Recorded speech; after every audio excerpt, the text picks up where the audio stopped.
my beautiful people. Welcome back to your youth channel, No Shame in the Gospel. Meet me in a minute to learn the incredible story of a girl that came back home. See you in a minute.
I realized that last week I forgot to tell you something about myself.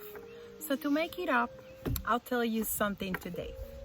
As I grew up, my parents wanted to make sure that I gave everything I have to Jesus. So they tried to cultivate every single talent they were discovering on me. I remember they put me through music lessons. Some of the instruments that they wanted me to learn were piano, violin. I remember I even played the bass at a children orchestra that they had at my church at some point. I didn't like any of those. There was only one instrument that really captivated me, and I started playing the flute at age 17. I did pretty good. There was one thing I was always good at, and it's exactly what I'm doing right now, talking. They call me to be the master of ceremony for weddings, music programs at church, quinceañeras. I remember I had the opportunity to be part of. I grew up doing that. But there was always something that bothered me a lot. And it was the fact that my face, as you see it right now, was pretty bold. I was born with very little hair in my eyebrows and my eyelashes. And back in those years when I grew up, Christians didn't believe much in makeup. So it was a little hassle for me to be on stage, always on the scene with my bald face. No lipstick, no makeup on my face. So today you're gonna meet a girl that kind of connects with me in that sense. And she managed somehow, besides and beyond the struggle, to come back home. So please help me introduce Amalia Avila.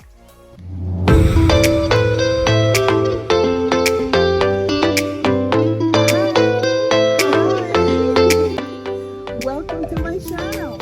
Thank you. I'm so glad that you accepted the invitation to come and to share your My pleasure. amazing story of coming back home. You were born and raised in Cuba, right? Yes, I've been only in the country for 3.5 years. Very good English for Thank 3.5 years. Still learning. Yeah, we all are. Now tell me a little bit of your childhood in Cuba as a Christian. Yeah, I was born and raised in a Seventh-day Adventist family until the age of 15. I celebrated my quinceañera fiesta at church. And The good old-fashioned way. yes, I used to participate in different events at church, like the young adults programs at night, like Friday nights. I used to sing, different things. I used to be a teacher as well. Oh, Yeah, for the children's. at the Sabbath school? Yes, yeah. Good. Then, but you know, at the same time at school and between school and church, I used to just struggle a lot. I used to be criticized. I just didn't feel part of anything in between. Then I decided to move. I decided not to go at church anymore. And at the age of 16, I managed a bed and breakfast in Cuba. All by my own. I had employees and everything. And then Wait. the what? Bed and breakfast, that's kind of like a business? Yes, it's a private business. Private, wait, private business Yes, in Cuba, yes, age 16? 16. How in the world did you manage to do that? I did it. The You're a little owners, businesswoman. you know, the owners didn't speak English, and I was speaking English by then, so I did. And then 2 years later, when I was 18, you know, and you also need like a required age to have your own business. So I decided to create Casa Amalia, which was Wow. my own bed and breakfast. Yes. Wow. Yeah. Okay, so during all this time, you're not coming to church at that point anymore. No. And you say you were going on with your life and you were doing well. Yeah. How did you feel going on your way? Yeah. Like I had many people all the time asking me like, because I used to like always act different. You know, somehow people will notice that you're different. So they will ask me, so do you practice any religion or anything? And I would say, I do not have a religion, but I am a Christian because I love Jesus, you know. And of all of this time, I always felt like, you know, empty, or like I needed to like go to some place and meditate and just be with God and fellowship like with others. That is one thing that I think has happened not only with the kids of your generation, the kids of my generation, and actually the kids right here in our generation are all trapped in the same dilemma, I believe. It's kind of outside church, you're awkward because you really don't fit in. You act different, you think different, you behave different, so people notice that there's something about you. But then at church, if you try, if you dare to be a little bit creative, innovative, or implement something different than what it's been set up, then you look as rebellious, Exactly. That's extra, Mm-hmm. you know. So you kind of trap, like we said before, between the shame and the gospel, and that's a real shame.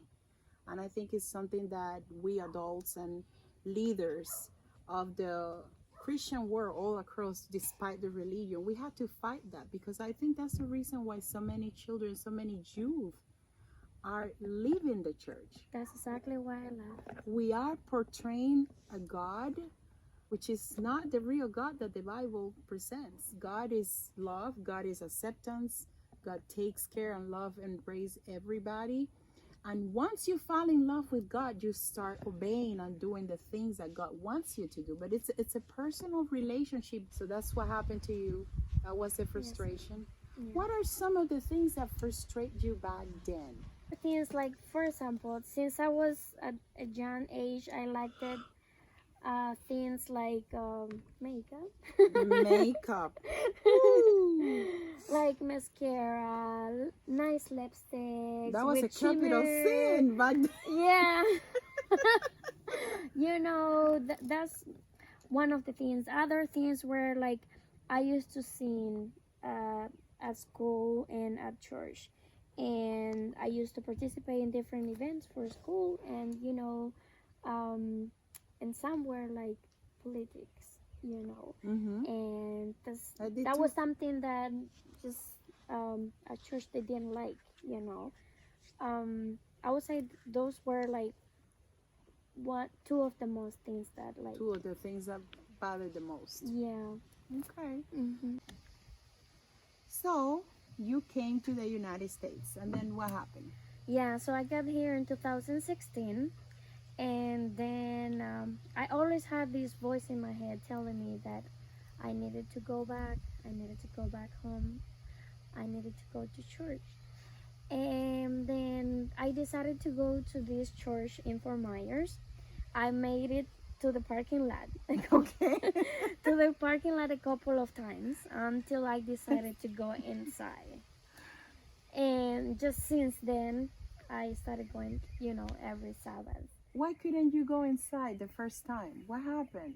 I also had other voices telling me that I was not ready.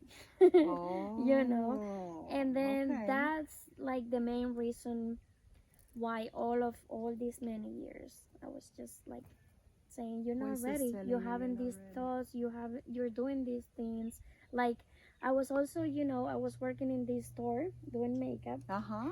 and then and I was doing Bible studies, and Okay.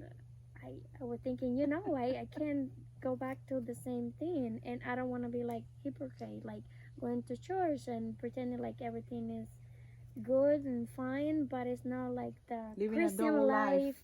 that I was taught before. Living a double life. So this is what we call shame in the gospel. You were concerned about whether you were clean enough or worthy to be a Christian. And I'm here to tell you, my dear, the same voices that you heard before you came back home are the voices that torture every child of God continuously through our life, because nobody is ever ready. This is a race. This is a race. We're all in the move. We're all growing in Jesus. And you don't have to be ready. Honestly, He gets to meet you in the middle. He comes and meets you where you are. God comes and meets you where you are. And then you start walking together. That's the beauty about it. But then I understand you probably were wondering, so I'm going back and I'm still doing makeup. Has anything changed? Oh, yeah. Or are things still the same?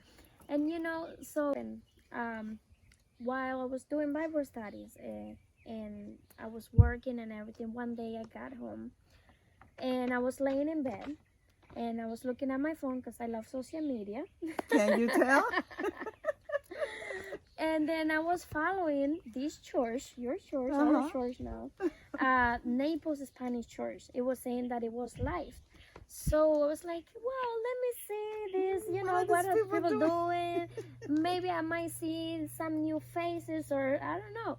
So I clicked on that, and I saw the pastor who once baptized me when I was 9 years old. Oh my goodness. Pastor Felix Mayhood. That is quite a story. So I decided I was like, Amalia, you have to go. And I knew the sermon was almost over Uh-huh. because I could see the time. So I was like, Amalia, you have to go there and you have to, like greet him or something. And then I was like, and bring the photo, because I had the photo with me when I was baptized. I was like, bring the photo just in case, because pastors they see so many faces, Uh-huh. he might forget and you had changed, So I was like, You okay, haven't take changed, the Mo. picture. You have the same baby face. Thank you. So I got dressed and then I got ready and I took the picture and I went to the church, and then I listened to the sermon. It was almost at the end, like I said, and he had a call, a llamado, and then I felt like there was compelled to go. yes. And at the end we agreed, and then I was like, Pastor Felix Mayhood, do you remember me? Look, you baptized me. Now let me tell you behind the scene. That's your part of the story. Let me tell you my part of the story, or our part of the story. Right before you click and you saw him on Facebook Live, he was preaching down. Not on the stage, but down, because he's a people person. He likes to be close to the audience. So he was just talking out there and engaged with the people that were, it was a week of revival, a week of prayer that he was doing. And our pastor, Pastor Ivan Cruz have told him, waving at him, Pastor, you gotta go on stage because we're transmitting live and we can't see you. The camera can't get you down there. Go on stage. And he was like, oh, they want me to go on stage. He went on stage. Wow. I get goosebumps. Right at the time that God knew you were gonna click on your Facebook and find him there. Isn't that amazing? Yeah. I think that's amazing. It is. He works his ways. He works his ways. So, you get that right. like, just right after that, he had like a whole week of like conference. Yes. So I went every night, and then I was also doing my Bible studies and everything. I switched off career job just because I wanted to, and just looking for like other opportunities or anything like that. And then I got baptized. I got baptized last year by Pastor Blake. Blake. I knew it Jones was a, Blake. It was a B. I forgot for a moment, sorry. So Pastor Blake at the Fort Myers Church. Very nice. And then just since then, very nice. you know. Do they know that you got baptized? Yes, they know. They had a party. I bet they did. And you know, such a funny, interesting thing. Right after I did that, from my dad's side, many of our family members, they got baptized like one after the other. Wow. And that was like so. They were not in church before? They were once, and then they left. Same thing, they left. So you opened the door to go back home? It's just. And after you, everybody came back home? Wow. That's amazing. So now Amalia is baptized again, came back home. And I know you still the same Amalia that love colors, love nature. That's what we're doing this outside, just for you. And you still love makeup and, you know, I know you're not doing it as a job right now, but I know you have something deep down in your heart that holds on to that for you. You still love doing that. Tell me why. Well, so I always, like you said, I love colors and I love makeup and lipstick and all that. I'm more like a skincare because I love like treating my skin. And but while I was doing this job, I had all of these ladies all the time, especially one that really touched me. It was a lady who had cancer. She came one day to me and she was, you know, so just unhappy, and I started like helping her, talking to her. I put a little makeup on her face, I did a little massage, and she got just so amazingly happy. She even hugged me. And I was like, you know, Jesus loves you, and I love you too. And you are a beautiful woman, with or without makeup, you know. And not just that, I had other ladies all the time coming to my store. It was just more like a therapy, you know. I felt like I was somehow preaching, healing those people. Like Jesus was doing that. Through you. That's right. And I love that you mentioned that and you say it in a beautiful way, because that's exactly the idea. Sometimes you people think that unless you are on the stage like a pastor, dressed in a suit with a tie, all strict and stretched with an open Bible, you cannot preach. And truth is that God wants you to use every single talent, every skill, anything that He gave you just to preach. That was your way of preaching. Somebody else can preach by singing a song or playing a violin or, you know, doing a postcard, or I don't know. There's so many ways. Each and every one of you is talented and beautiful in your own little way. And that's what this is all about. Use what you have in your hands and live with no shame in the gospel. That is beautiful. Thank you so much for sharing that. Okay. Okay, my beautiful people. This is showtime. And now, Amalia, my makeup artist, is going to change my bald face into something beautiful.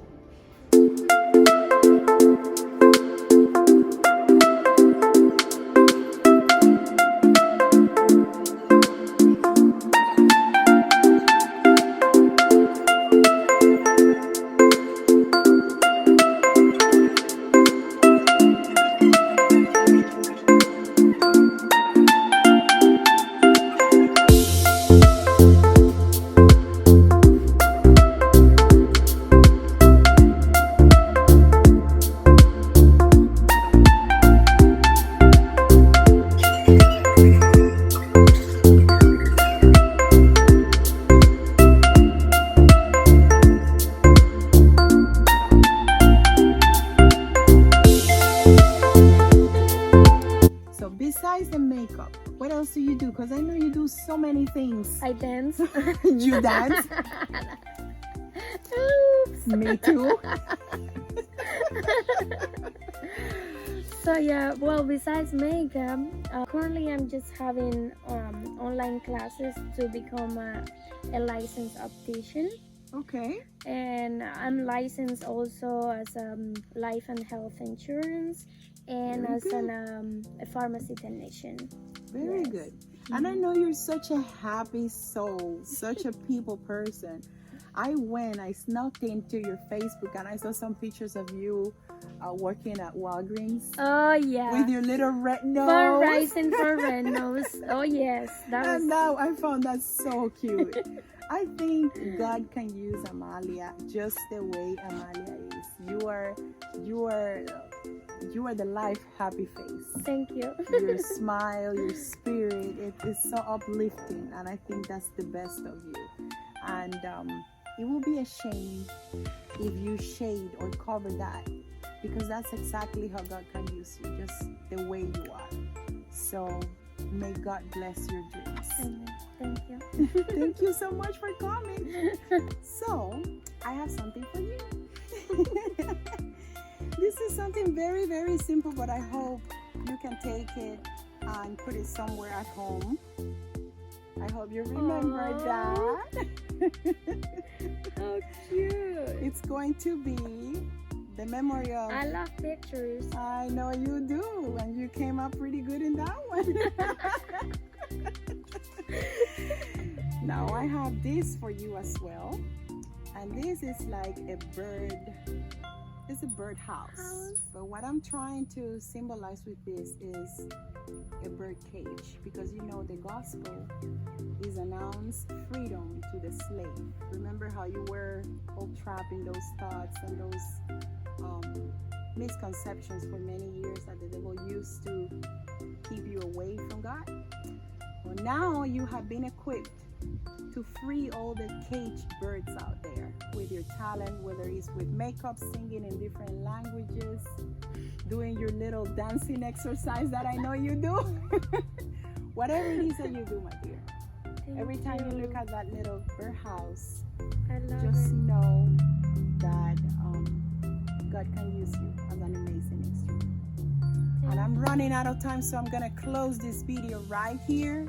For all of you, I want you to please like this video, share it, and don't forget to subscribe to the channel, because next week you're gonna meet another amazing kid living with no shame in the gospel. Bye-bye. Give me a hug. Thank you. I cannot live without telling you to be blessed and be a blessing. And if you speak Spanish, always remember, Dios te ama, siempre lo ha hecho y siempre lo hará. See you next week.